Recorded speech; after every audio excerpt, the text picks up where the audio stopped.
मौसम सिसक रहा है मगर मासूम जनता इससे बेखबर है। भिवंडी के अंदर 26 स्कूल अवैध चल रहे हैं। महानगर पालिका ने 2022 में इसको अवैध घोषित किया था। इसलिए हम ये अवैध स्कूल बिल्कुल चलने नहीं देंगे शहर के अंदर, क्योंकि बच्चों के भविष्य के साथ खिलवाड़ हो रहा है। इनकी सर्टिफिकेट एलसी वगैरह का कोई मतलब नहीं निकलता है।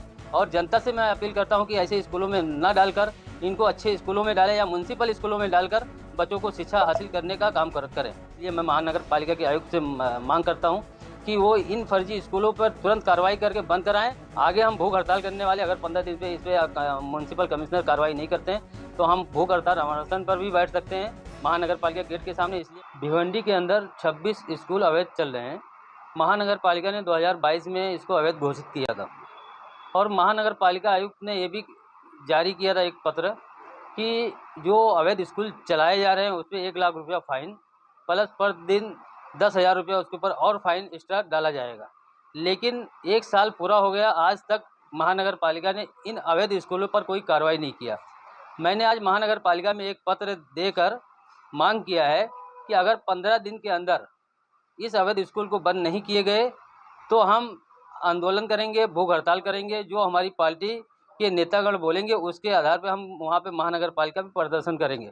महाराष्ट्र शासन ने अभी भी एक पत्र 23 अप्रैल को जारी किया है, जो थाने जिला रायगढ़, नासिक, पूना, पालघर कई जिलों पे इसको लागू किया है कि इन स्कूलों को तुरंत बंद किया जाए और इनके ऊपर कानूनी कार्रवाई किया जाए, इनके खिलाफ FIR दर्ज करवाई जाए। लेकिन मुझे नहीं लगता कि महानगर पालिका इस तरह कदम उठाएगी। इसलिए हम ये अवैध स्कूल बिल्कुल चलने नहीं देंगे शहर के अंदर, क्योंकि बच्चों के भविष्य के साथ खिलवाड़ हो रहा है। इनकी सर्टिफिकेट एलसी वगैरह का कोई मतलब नहीं निकलता है। और जनता से मैं अपील करता हूं कि ऐसे स्कूलों में न डालकर इनको अच्छे स्कूलों में डालें या म्यूनसिपल स्कूलों में डालकर बच्चों को शिक्षा हासिल करने का काम करें। कई साल हो गए यहाँ पे अधिकारी नियुक्त नहीं हो पा रहा है। ये बस लोगों को टेम्परेरी रख दिया जाता महानगर पालिका द्वारा। इनको जानकारी नहीं होने की वजह से ये सही ढंग से ना स्कूल चलवा पा रहे हैं, ना बच्चे शिक्षा हासिल कर पा रहे हैं। यही वजह है कि शहर के अंदर अवैध स्कूल लगातार बढ़ रहे हैं। अगर महानगर पालिका के स्कूलों में शिक्षा अच्छी मिलती तो ये अवैध स्कूल पे इतने बच्चे नहीं जाते और इतना पैसा लोग खर्चा करके अपने बच्चे को नहीं पढ़ाते। डोनेशन अगर कहीं लिया जाता है तो उसके लिए कंप्लेन करना चाहिए, लोगों को शिकायत करना चाहिए। बीच में भी 2022 और 23 के बीच में भी कई जगह छापे पड़े, कई लोग पकड़े गए। ये लोगों का काम है, जो उपभोक्ता हैं, जो लोग अपने बच्चों को पढ़ाने लेके जाते हैं, पढ़ाने के लिए दाखिला दिलाते हैं, अगर वो जागरूक होंगे तो इस पर रोक लग सकती है। आम आदमी ही रोक लगवा सकता है, बाकी ये तो आप समझो कि अधिकारी उसमें काम कर पाए, बिल्कुल नहीं कर पाएगा, क्योंकि वहाँ तक शिकायत पहुँचेगी नहीं तो अधिकारी कहाँ से करेंगे। अब वो कौन सी संस्था ने किया था, क्या मकसद उनका था, ये हमको तो नहीं मालूम। लेकिन वो धरना प्रदर्शन ही मुख्य कारण नहीं है। जब तक हम उन अधिकारियों तक नहीं पहुँचेंगे कि यहाँ पे इस विषय पे, इस पे जो रोक कैसे लगाई जाए या किस उस पर, कम से कम पब्लिक और अधिकारियों का दोनों का हाथ होना चाहिए इसमें। अब वो संस्था कौन सी थी, क्या था, क्या मकसद था, ये तो हमको जानकारी नहीं, और दूसरे संस्था के बारे में हमको बोलकर कोई मतलब भी नहीं निकलता। आगे हम भूख हड़ताल करने वाले, अगर 15 दिन पे इस पर म्यूनसिपल कमिश्नर कार्रवाई नहीं करते हैं तो हम भूख हड़ताल अनशन पर भी बैठ सकते हैं महानगर पालिका गेट के सामने। इसलिए मैं महानगर पालिका के आयुक्त से मांग करता हूँ कि वो इन फर्जी स्कूलों पर तुरंत कार्रवाई करके बंद कराएं और जो बच्चे वहाँ शिक्षा हासिल कर रहे हैं उन बच्चों को म्यूनसिपालिटी स्कूलों में दाखिला दिलाकर और अच्छी पढ़ाई उनको कराने की कोशिश करें। हमारे पास 26 स्कूलों की सूची है, हम आपको पत्र दे देते हैं, क्योंकि वो 26 स्कूलों का जो सूची है वो मैं मनपा आयुक्त को भी दिया हूँ, वो देखा जा रहा है। ये हमारे शहर के जो नेता हैं ये निकम्मे हैं। ऐसे निकम्मे नेताओं को घेरना चाहिए। ये पत्रकारों का काम है कि ऐसे निकम्मे नेताओं को घेरें जो क्षेत्र में, अपने वार्ड में काम कर रहे हैं और अपने स्कूलों को नहीं देख पा रहे हैं। बहुत ऐसे नगर सेवक है जो पीली स्कूल जो बोला जाता है म्यूनसिपल का, उस स्कूल के दरवाजे को नहीं नागे होंगे भिवंडी के अंदर, तो उसमें शिक्षा कैसे मिलेगा। यहाँ तक कि टीचरों तक उनको ये नहीं मालूम कि इस स्कूल में टीचर कितने हैं, प्रिंसिपल आता है नहीं आता है। ये नगर सेवकों का भी काम है, हम उनको वोट देकर जिताते हैं, तो ऐसे नगर सेवकों को ना चुना जाए, पब्लिक को नहीं चुनना चाहिए जो हमारे बच्चों की भविष्य के साथ खिलवाड़ करे। मेरा इस विषय में ऐसा कहना है कि ये बहुत बड़ा रैकेट है और ये सिर्फ यहाँ से नहीं, यहाँ से लोकल से लेकर के मंत्रालय तक। जैसे पानपट्टी खुल गई है आजकल चाह की, जैसे अमृतुल, ये चाह वो चाह, अम्बका चाह, गली गली में चाय की दुकानें, पान टपरी खुल गई है, ऐसे स्कूल्स खुल गए हैं। चिंता का विषय है, कई स्कूल ऐसे हैं कि लगता है उसमें आज ये कल में गिर जाएंगे। ये जर्जर अवस्था में कैसे परमिशन दे देते हैं? इसका बायलॉज है, कोई फॉलो अप करता ही नहीं। खाली बात 26 स्कूलों की नहीं। मैं तो अपील करता हूँ अध्यक्ष साहब से भी, गनी साहब से, कि ये बाकी के जो स्कूल हैं इनलीगल तरीके से जो चल रहे हैं, उसका बायलॉज होता है 22x22 का कमरा चाहिए, उसके अंदर हैंडीकेप के लिए अलग से व्यवस्था सीढ़ी की चाहिए, लेडीज टॉयलेट बाथरूम चाहिए, हैंडीकेप का टॉयलेट बाथरूम चाहिए, फायर सिस्टम चाहिए, सीसीटीवी कैमरे लगे।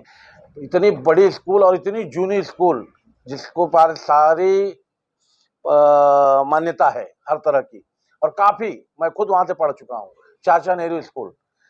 ऐसी संस्था के अंदर जिसमें 2000 से ज़्यादा, कई हज़ार बच्चे पढ़ते हैं, इंग्लिश माध्यम, एक सीसीटीवी नहीं है। और आप देख रहे हैं बच्चों की चोरी होने की घटनाएं दिन ब दिन हो रही है। आप सोचो कि इतनी बड़ी संस्था के अंदर एक सीसीटीवी नहीं लगा हुआ है, एक कैमरा नहीं लगा हुआ है। ये मैं बहुत बड़े स्कूल का नाम ले रहा हूँ इस मंच से, और पूरी जवाबदारी के साथ चेक करके आ गया हूँ कि आज उस वैसे स्कूल के अंदर सीसीटीवी कैमरा नहीं लगा हुआ है। ये संस्था के ऐसे बहुत सारे स्कूल हैं, तो बहुत सारी सुविधाएं नहीं है। परमिशन आंख बंद करके दी जाती है, शिकायत करने पे वो विजिट करके यहाँ से उनका पैकेट चला जाता है, कोई कार्रवाई नहीं होती है। अंधाधुंध कारोबार है ये, बहुत बड़ा रैकेट है ये।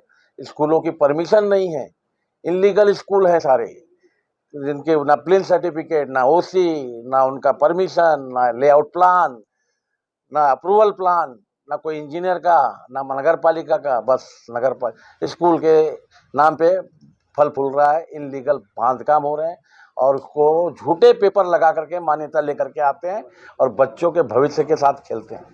आप विचार कीजिए, आपका मेरा बच्चा अगर उस स्कूल में पढ़ रहा है, इनलीगल स्कूल में, आज जीआर के हिसाब से स्कूल वो बंद करने का आदेश आ गया, उसका 3 साल 4 साल मेरा जो बच्चा पढ़ा है उसकी कोई सर्टिफिकेट की क्या मान्यता है? फिर से वो पढ़ाई करे, फिर से वो ये करे। अब उसमें एक आदेश दे दिया है कि नज़दीक के उस एरिया में, जिस मान लीजिए आज ये स्कूल यहाँ पे इनलीगल चल रहा है, उसको 26 स्कूल में जो मान्यता दिया गया कि इसको बंद करना चाहिए, और वहाँ के बच्चों को दिया है कि सरकारी स्कूल के नियर सरकारी जो स्कूल होगा वहाँ ट्रांसफर कर दिया जाए। इस तरीके तो शिक्षा का व्यवसाय हो रहा है, शिक्षा को व्यापार बना दिया गया है, लूट खसोट हो रहा है। इंग्लिश मीडियम, आप देखो, एक मैं आपको बताता हूँ, आप लोग देखें, कई लोगों ने जो स्कूल खोले हैं उन्होंने मारुति, क्या बोलते हैं उसको, ओमनी या सुजुकी, क्या किस तरह की एक रहती है गाड़ी, ओमनी टाइप की, भेड़ बकरियों की तरह बच्चों को ठूस ठूस कर लेके जाते हैं, और स्कूल के ओमनी के पीछे आगे पीछे बैनर लगाए, फलन का इंग्लिश मीडियम स्कूल, फलन का ये इंग्लिश स्कूल, समझे ना। और बच्चों को गद देखोगे आप उसके अंदर, रिक्शा आप देखो, कई हादसे हुए हैं, रिक्शा के अंदर ठूस ठूस के बच्चों को लेके जाते हैं। वो बच्चा कब, कितने हादसे हुए कि बच्चे गिर जाते हैं, बच्चों को भेड़ बकरियों की तरह लेके जाते हैं। तो सुविधा है, हमारे पास वैन है, हमारे पास गाड़ी है, तो प्रॉपर सुविधा करो, प्रॉपर परमिशन लो, बस लो, समझे ना। लेकिन नहीं, कम पैसे में कैसे लूटा जाए, 2 फेरी मार लेंगे, 4 फेरी मार लेंगे, समझे। इस तरह के स्कूल आज, और वो कई लोग तो सीएनजी आया तो अभी वो पूरे जिस एरिया में, स्लम एरिया में, तो वहाँ वो वैन को घुमाया जाता है एडवर्टाइजमेंट के लिए, गली गली में उनके बोर्ड लगे रहते हैं, समझिए ना। और आप लोगों से गुजारिश है कि आप लोग भी इसके ऊपर जागरूक होइए, और सारी स्कूल आज लगभग प्ले ग्राउंड होना चाहिए, बिना प्ले ग्राउंड के स्कूल को परमिशन ही नहीं मिलता है। बच्चों को फिजिकल एक्टिविटी चाहिए, पीटी का एक सब पीरियड होता है, आप लोग को याद है कि पीटी का एक पीरियड होता है, उसके अंदर पीटी, अभी तो बहुत सारे इसके अंदर ये हो गया है, बहुत सारे प्रावधान और जुड़ गए, योगा, समझिए ना, पीटी, हर तरह की उसके अंदर योगे ये सब होता है, कुछ भी सुविधा नहीं है। आप देख लीजिए स्कूल के अंदर 10x10 का जगह में स्कूल खोलते हैं, 200 स्क्वायर फीट की, 300 स्क्वायर फीट की, कैसे परमिशन मिलता है, क्या देते हैं। सर्व शिक्षा अभियान, ठीक है, सरकार ने अभियान चलाया, इसका मतलब थोड़ी ना कि अब झोपड़पट्टी में स्कूल खुलेगा, ऊपर पंखा, स्कूल पतरा होना ही नहीं चाहिए कायदे से, तो पंखे की सुविधा होनी चाहिए। 22 एक क्लास के अंदर 35 या 36 बच्चे को जैसा बाइलोज है, आप स्कूल में आप विजिट, सरप्राइज विजिट कीजिए, आप सब लोग देखेंगे तो भेड़ 75 बच्चे एक क्लास में हैं, 22x22 के अंदर। उसका प्रोटोकॉल है कि 35-36 बच्चे ज्यादा नहीं होना चाहिए, एक बेंच पे 2 ही बच्चे बैठना चाहिए, 3-3 बच्चे बैठते हैं, उनको बैठने की जगह नहीं होती, लिखने को नहीं जमता है। ये हालत, ये अवस्था में शिक्षा लोग प्राप्त कर रहे हैं। और सारे नेतागण, सारे लोग जागरूक इसके लिए होना चाहिए, क्योंकि ये शिक्षा है तो सब कुछ है, बिना शिक्षा के कुछ नहीं है।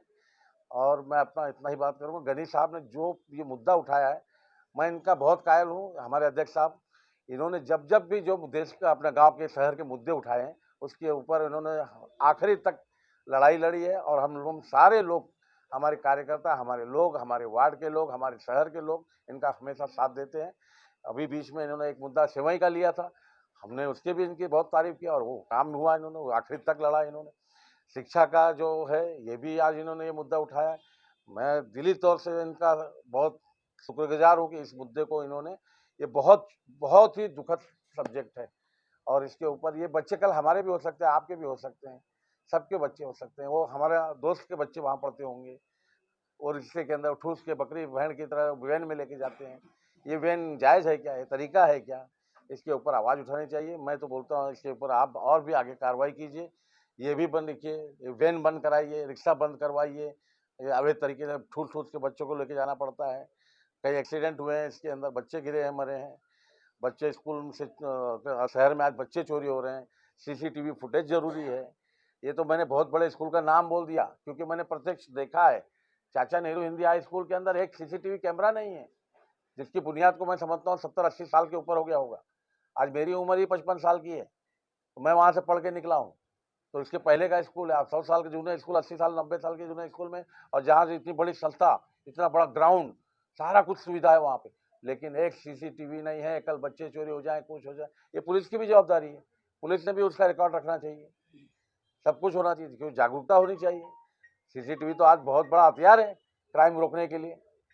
इसमें हमको, इसके ऊपर भी मैं चाहता हूँ कि सीसीटीवी के बारे में भी एक मुद्दा उठाया जाए, पुलिस को बोला जाए, रिकॉर्ड रहे उनके पास। हमने उनके गोपनीय वाले जो रहते हैं, पुलिस वाले विजिट करें, किस स्कूल में कैमरा नहीं लगा हुआ। लगभग तो मैं तो हर दूसरे दिन आज अखबार के जरिए सामाजिक रूप से सुनने में, चर्चाओं में आता है कि आज यहाँ बच्चा चोरी हुआ। अभी मेरे ख्याल में ये कल परसों की घटना शांति नगर की, जबकि हमारे पुलिस विभाग का कहना है कि हमारे इधर स्कूलों से कोई बच्चा चोरी नहीं होता है। वो अपना पलड़ा झाड़ते हैं कि हमारे स्कूलों से चोरी नहीं हुआ। हमारे कैंपस से बच्चा निकल गया तो हमारी जिम्मेदारी नहीं। तो उन्होंने सीसीटीवी फुटेज लगाना चाहिए, और कुछ पेरेंट्स की भी जवाबदारी होनी चाहिए कि हमारे बच्चे कब जा रहे हैं, कब आ रहे हैं, क्या सुविधा है उनके लिए। घटना तो हो रही है।